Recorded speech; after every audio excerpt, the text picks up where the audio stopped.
Okay, we're going to call this day, day 3 of 10 days in the same shirt. Here we go again. We're going to be in Hebrews chapter 4. Now, he's going to be talking about the rest of God. And we're going to try to contextualize that very, very quickly. Look what it says, chapter 4, verse 1.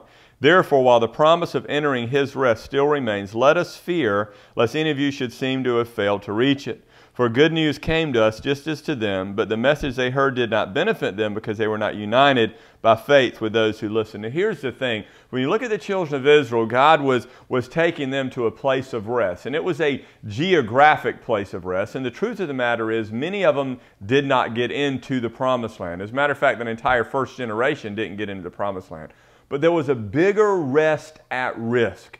The rest that he is going to try to begin talking about, he's going to parallel it with the promised land and contrast it with the promised land, is the rest that we enter when we trust in Christ. Many of the Israelites, not only did they not enter the promised land, the geographic land, but they did not enter heaven either because they trusted in their own works and not the finished work of Christ. What is the rest of God?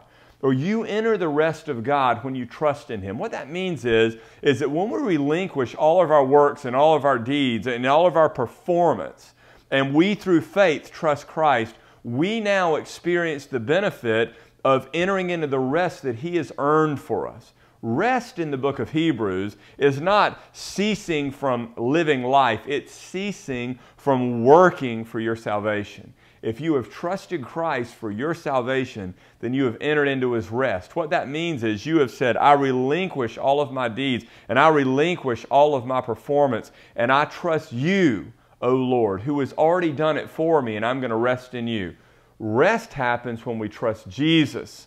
Unrest takes place when we trust in our own works. Have you entered into the rest of God?